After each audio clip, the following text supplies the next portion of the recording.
You're listening to Up1Notch, a podcast where I explore the tech business world. My name is Mohammed Aoun, and I'm a growth accelerator for tech companies looking to scale their businesses. I'm sitting down with software industry leaders, startup founders, and tech experts. Tune in to hear about the latest and greatest from the tech world.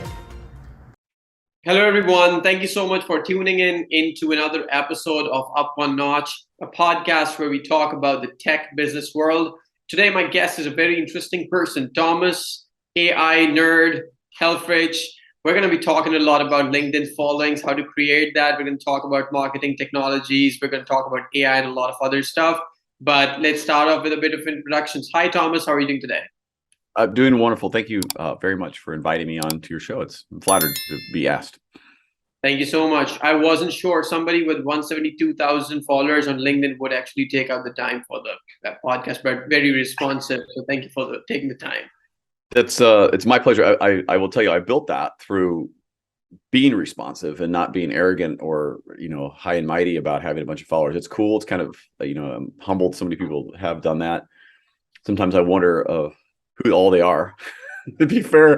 But I've done exactly that. I know we're going to talk about that a bit, about how we built it, but it's been specifically on being responsive to people who've taken real time to actually ask me a question. The automated ones, maybe not as much, unless I see a really good one. But then but yeah, it's my pleasure. That's the key. Yeah, staying engaged with the customers, responding to them. So I guess we can talk about the AI in a bit, but let's start off with talking about, for example, what was the strategy for building the following on LinkedIn? So now, for example, the reason I'm asking is that typically we start off with asking all those technical questions, since most of the audience is tech relevant people. But with LinkedIn being the single platform where, let's say, there's huge amounts of potential that tech companies can leverage in terms of finding customers, engaging with right people, finding talent, things like that. So having that kind of a strong presence and brand identity, building your own brand in essence, is definitely very, very helpful. So any tips on that? How did you do it? Where did you start off? If you can give some numbers around that, what helped you, what didn't, that would be great. Yeah, absolutely. So it's a loaded question. So we'll take as many parts as we can. So we backed up in September 2020 when I first founded Instantly Relevant. I was probably around 8,000 or so, I think, followers at the time, or less than now. The hypothesis I had was I could leverage AI to create content faster and create relevance. Was the idea. So what you start with is what and at that time I was really more into intelligent automation. That's more my background. So I applied some of the principles of intelligent automation. If you're unfamiliar with that, it's where you automate as much of a process as you can, leveraging technology and a human in the right moment with the intent to accelerate the human. My point of view is to accelerate, not replace, because I think that's the only way it actually works. So I took this kind of philosophy and said, okay, what technologies are out there that can do this? And there was GPT-3, and there's all these, AI writing companies, not to promote any one or the other, though some do it better than others. But I decided to say, listen, I'm going to start writing with AI. Quickly found that it creates relevance. It creates a presence for you in a certain brand.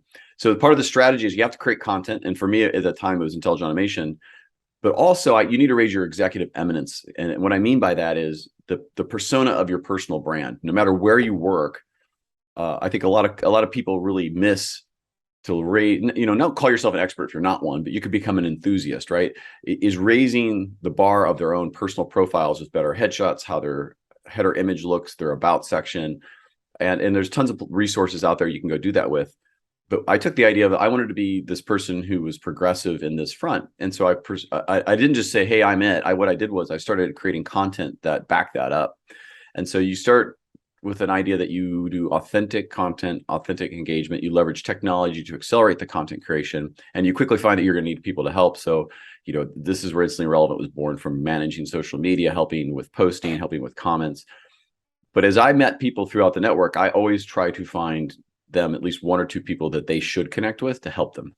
And if you're a customer, you're not, it doesn't matter. If you take the mentality that every time I meet somebody, I'm going to give them value and not sell them anything if they don't want it. I'm going to try to connect them with two or three other people that will benefit them. And when you do that, people actually follow you and actually read your posts, and they actually grow. And then they say, hey, this guy's pretty cool, you should follow him too. And when people start actually talking about who you are as opposed to just digitally, you've hit a new emotional level. And that was the premise of it.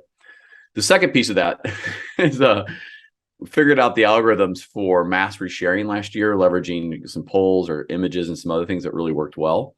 And on the organic side, and that's really shut down this year for sure. We used to get 10, 20, 100,000, 500,000 views on a post easy, leveraging some technology to help spark the algorithms. In LinkedIn is, and I think all the social media shut those kind of down. So massive rapid growth, which is what I got in the last like 18 months, is much harder. But I think it'll lead to our next conversation of to summarize that, if you're authentic, you create content that's on point, you've done things to raise your kind of eminence, you'll see an uptick of relevant followers, relevant connections, and output from LinkedIn. That's core of all this. To get the massive growth, there's some technologies you can use, but it's kind of no more. And at the end of the day, though, I don't think you should be chasing followers. Vanity is insanity. I think you should be chasing relevant content and relevant contacts, and actually do something with that. And so I'll take a pause, and so you can ask me another question. But that was the general philosophy, that high level, 100,000 feet, that we applied as a company to my own profile to get to where right. So coming to, why would, for example, LinkedIn and these social media platforms roll out something that is that effective and helps people become all of a sudden like huge amounts of following and everything, and then kind of roll it back? Has it stopped working? Have they devised something as an alternative? Have they?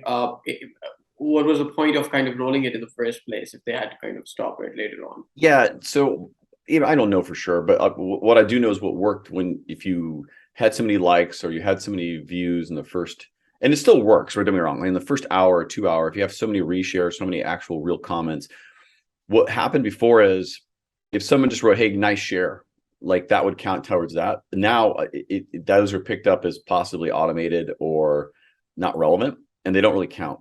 So when people actually write something back in a comment form, and then the original poster is commented back, or other people, and they've shared it on their profiles, and they've done some things to create real authentic engagement, those are the ones that do very well now. There's another factor too. I think LinkedIn I know has their content creator groups, so the people they've invited in to help curate content for their own profiles. So those are getting favored for sure over others. The other piece is I don't believe that posts have as much shelf life. You used to get some people looking at them, getting in their feeds for several days. And now I don't think it goes past 24 hours. Once again, not 100% sure, but this is what I've seen from across all our customers and mine. The interesting thing is, though we might only get a few hundred likes or a handful of views and I have a good profile, I'm getting more relevant connections and just actually more inbound effect, because we're still creating relevant to the people who see it. And when they do see it, they actually care. So I think the algorithms are working more effectively to put it in front of people who are looking for that type of content in that moment. Right. That's a benefit. The downside is you have to keep creating more relevant content all the time. And so that becomes a challenge of scale, which, shameless plug, we help with. But the truth is that's kind of the I think the SimCity simulator effect, that you start adding more people, more buildings, more things, you have more problems on the operational side to continue the growth, if you think of from a gamification standpoint. Right. So if you look at LinkedIn, so far what I understand is basically, when it comes to, for example, building a network, essentially LinkedIn shows you up to like your third degree connections. You're able to see the profiles, right? But if anything beyond that, you're not able to see it, right? So with on the content side, if you push out content, and previously and now, does LinkedIn push your content outside of your third degree connections? Do you have any idea about that? Like, for example, if you're talking about like hugely kind of publishing or kind of circulating your content, I'm sure that must be actually circulated outside of your network as well. Yeah, well, I don't know the exact answer, but my assumption is that the largest majority is your first connections that are following those hashtags and content types. There's a lot of factors that go into that, right? So if your content's very salesy, it's going to get smashed. And for mostly the reason, I think they're trying to protect too much pitching going on LinkedIn and not enough authenticity.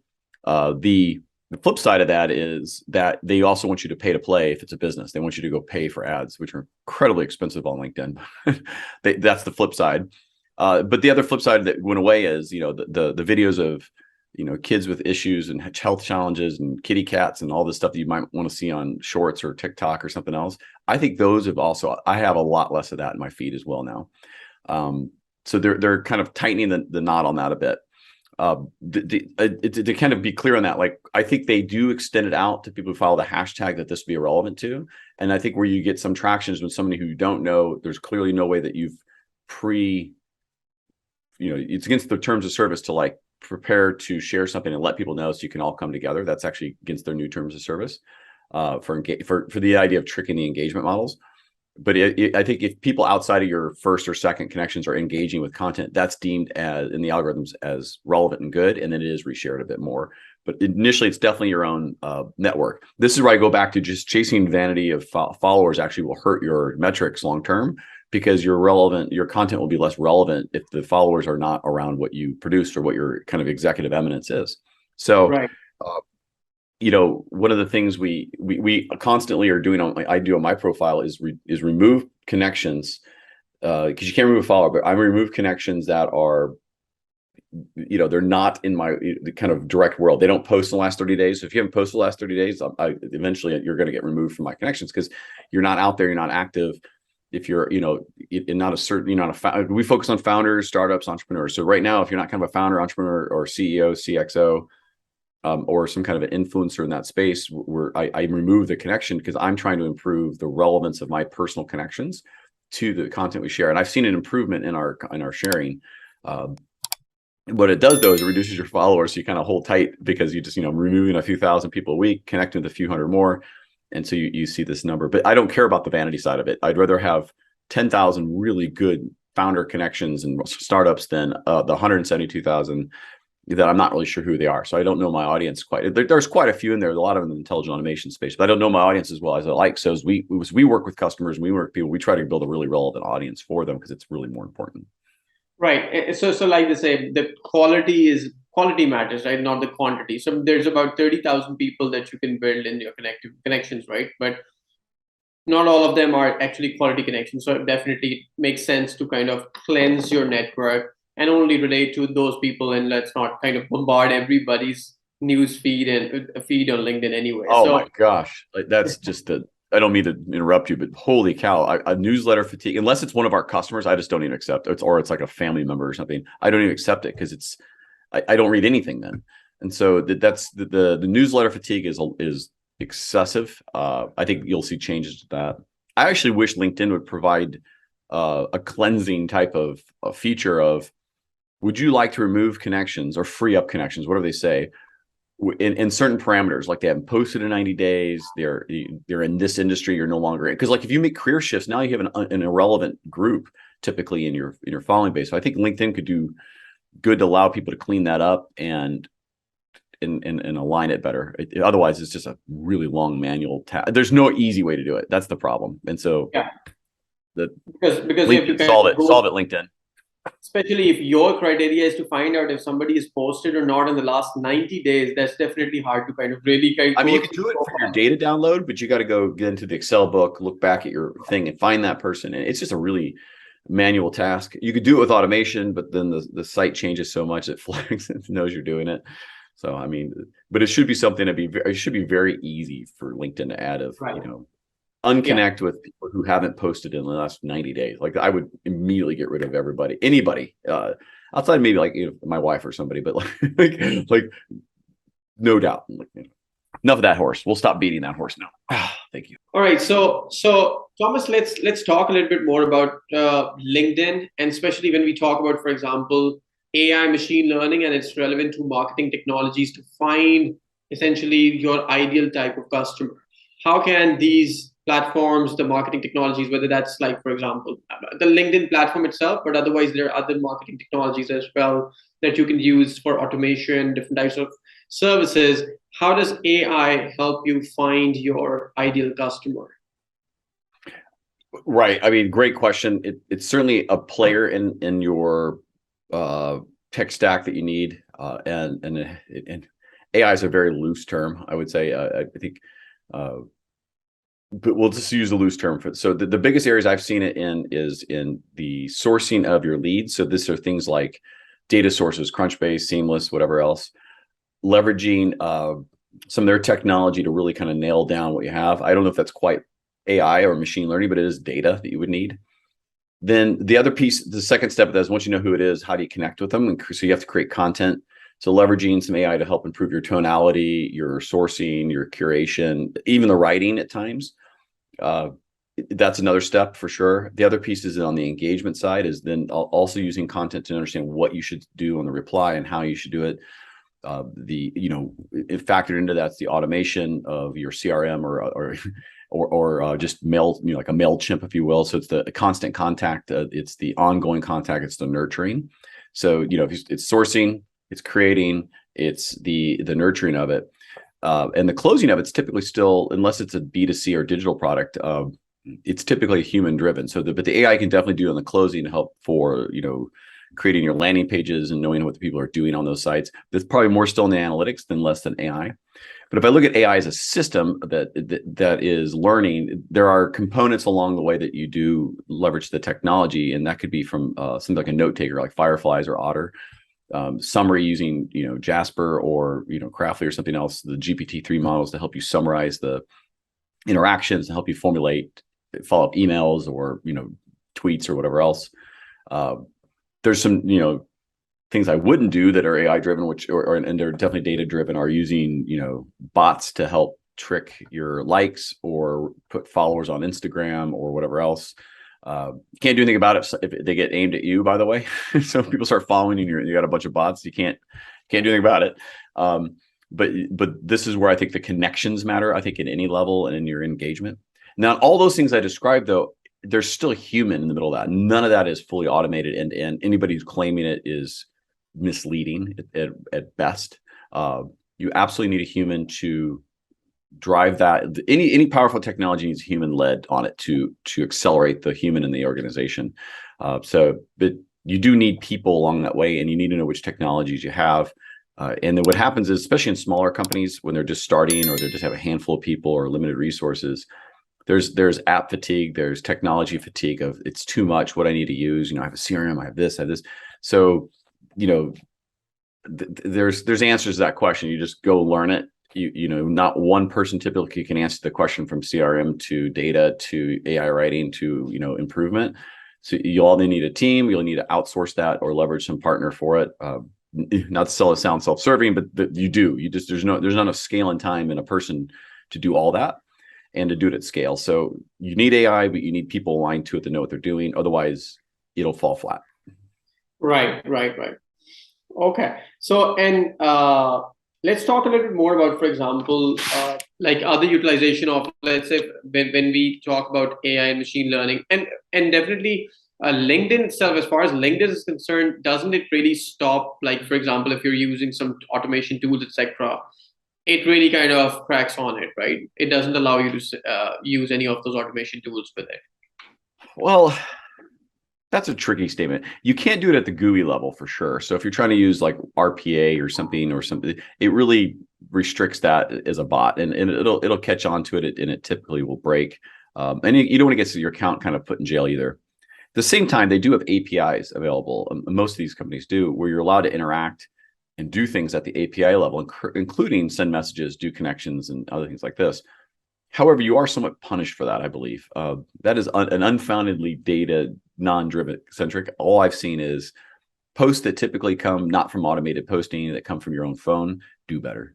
Even if it's the same post, connecting with connections that you've sat there and wrote on a typed keyboard from your IP address tend to do better, like in messages. And so when, but at the same time, if you have a work anniversary and you reply back to so if I get 2,000 emails for a work anniversary, I reply back, hey, thank you so much, I'd love to connect with you, and I send the same message, I get flagged for automation, even though it's me. So it is being looked at, and it is allowed, but they do have a lot of things that stop it. And what I don't know is, how long your account's kind of put in jail or monitored before your stuff's yeah. So, I mean, I was recently going through this. I was speaking with someone, and they mentioned that they were using Octopus CRM.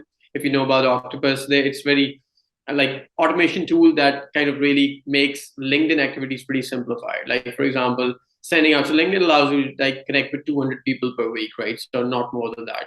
So it just automates that whole process.